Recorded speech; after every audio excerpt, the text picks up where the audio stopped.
being an entrepreneur, male or female, I think in any part of the world is always a challenge, right? You have an idea, you believe in it so much, and even though others might not see it, you put it out there every day and try to get people to back you.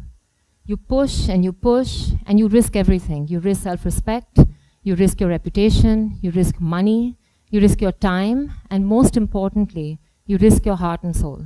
Because every day, you're putting yourself out there. Most people only see the final end of that success. People see the name, the money, the fame that people get out of becoming a multi-billionaire. But people don't often see what happens behind the scenes. Because for that every one success, there are usually thousands of failure entrepreneurial journeys. But every journey has been a very emotional one and probably a very painful journey at best. For a woman, and for a woman entrepreneur in a patriarchal society like India, this journey is actually multifold. It's a completely different ballgame. And the question is really, why is that? Because women usually face multiple challenges. And the question is, let's understand as to what the reason for that is. And I'm going to share with you 5 short stories out of my own personal experiences as to the kind of challenges that I faced. So first question, I remember when I was maybe about 10 years old and I was in school. And I was playing in the gym with a few guys from my class. And there were 2 guys and me, and we got roughed up, we were having a great time, we fell a few times, got a few scars, came back to the headmistress, and she was patching us up. And she patches up the 2 boys, and then, with a lot of care and tenderness, and then says, okay, now you guys are good to go, you go play. And then she looks at me, and she patches me up, and she says, okay, beta, enough playing now. Why don't you go read a book in the library, and I don't want you to get hurt anymore. Second story, fast forward a few years. I was 21.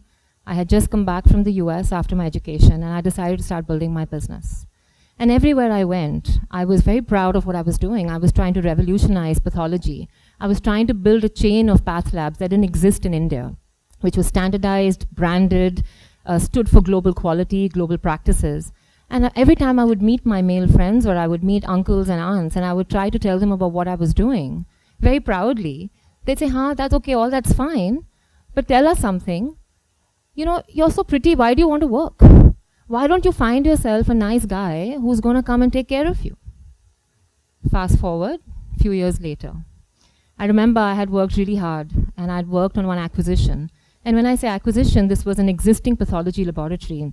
A partner who was 60 years old. This gentleman was a doctor. He had built his own path lab over 40 years, and his daughter was my age. And I had talked to him and said, look, it makes more sense for you to partner with me, and we can build something much larger. By this time, we had about 10, 15 centers. We had a couple of 100 employees. We were, in few cities in India. And he had agreed. It had taken a lot out of me for him to sit across the table, even though I was a woman, even though I was 40 years his junior, and sit across and have a conversation and say, okay, I'll partner with you. But at the end of it, he looked at me and he said, Ameera, all this is fine, but you're about 25 now, and very soon, I'm assuming you're going to get married, it's high time. And when you get married, maybe your husband's not going to like this business you're doing, and maybe he wants you to work with him. So if I partner with you, what's going to happen? Like, what's going to happen to this business? Is it going to shut down? Story number 4, few years later. Business was growing, was doing very well. 4 or 5 years later, I was looking for funding. I said, okay, now we're in a couple of countries. We've got, 1,000 employees. We need funding to grow even more.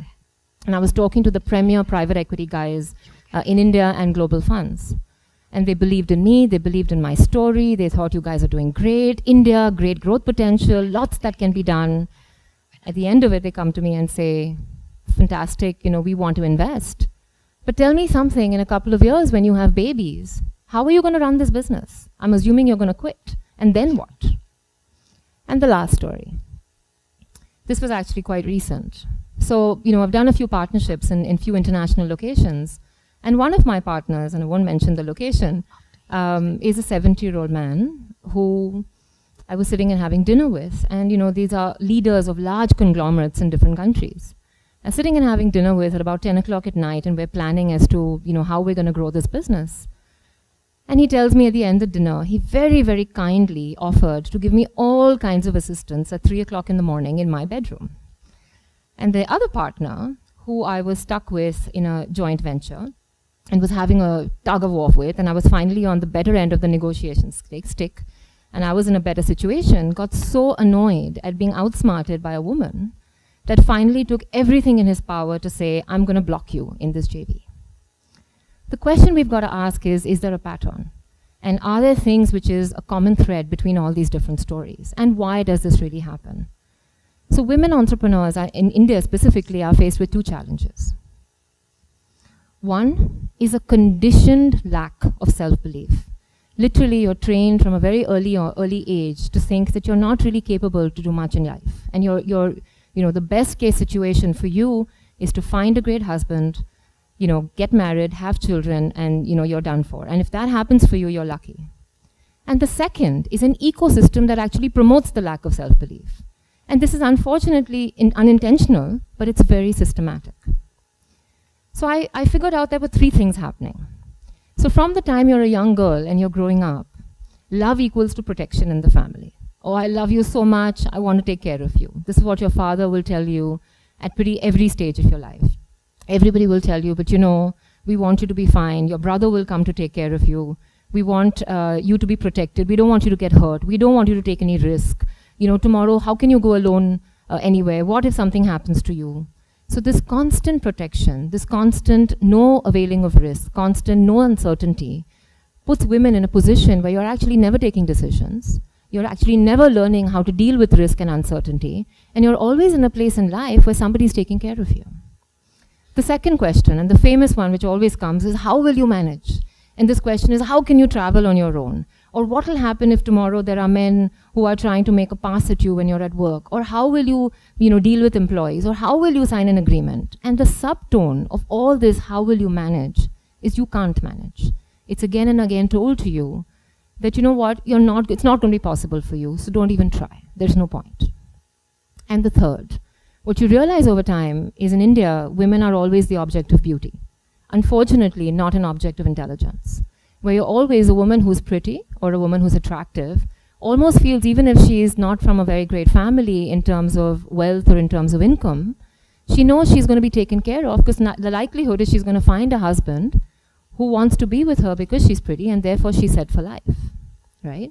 But if you're intelligent, that's not necessarily guaranteed for you.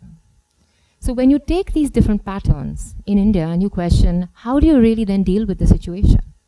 And while the ecosystem is obviously going to take much longer to change, and it's not going to be very quickly, the only thing that we really can change in life is ourselves. And I think that's where the process of self-discovery comes in. And I think if, for an Indian woman, the process of self-discovery to find out who she really is, what she's really capable of, and what's the best that she can really be, is the most important. Because you're so conditioned to say you can't, that you actually need to put yourself out of your comfort zone, put yourself in new experiences at the risk of failure, keep trying, try and find facets of yourself that you didn't even know existed, so you can recondition yourself from these new experiences and try to be somebody different from what you were meant to be. From the time we're born, this confidence has been systematically, unintentionally, but systematically destroyed. For me, the journey of boosting self-confidence has really been one that's taken years, right? And I think it's a process for everybody. So finally, the success actually came before the confidence. And for me, a lot of it came from my own entrepreneurial journey. It was the chance of saying, I have to actually go out there. I have to win confidence. I have to have small successes. I have to get people to back me. I have to make sure that there are people believing in me. And every day, I've got to confront my darkest fears, my most innermost vulnerabilities, and figure out as to who I really am and what are the things that I'm most scared of, and then actually go and do exactly those things. Because that's the only way to actually confront the risk, to confront the fear, and then be able to overcome it. I think all of us have these thoughts, right? Can I? Will I be able to? Am I aiming too high and high? Am I going to fall flat on my face? And the most scary one, am I going to be a failure? And when those questions come up, really, we constantly think, how do we get over this? How you deal with these and how you deal with these reactions and situations in life, I think will tell you finally, nakedly, who you really are. And like I said, what you can be. And finally, what we have the potential to gain out of all of this is really the one thing which is the biggest asset, which is confidence. which I think unfortunately in India, where we are playing on a gender inequality game and not even an equal opportunity game, this is the only real asset that I think Indian women can actually hold on to. Because it's not jewelry like we've been trained to believe that's going to be our partner for the rest of our lives, but it's going to be this one asset that we can actually hold on to. For me, my journey has been a really incredible one. I started at a very young age of 20. I'm 36 now. It's been about 15 years of building my business and gone from having one center to about 800 centers across 7 countries. And more than anything, I feel like I've made a difference. I've made a change. I've helped provide better quality healthcare, made it more affordable, made it more accessible. But at the end of the day, if I see my entire journey and I put aside whatever success and whatever magazines and all of that, and I think about what's been the biggest benefit for me, and that's been the confidence that I'm talking about, and the confidence to stand here today in front of you, and the confidence that I genuinely hope we can impart and we can help build for all the daughters and our granddaughters and great-granddaughters in India. Because truly, I think each one of the women here has so much potential to be so much more, but unfortunately just lack the platform to. And that, I hope, will be the next purpose of my life to help. Thank you so much.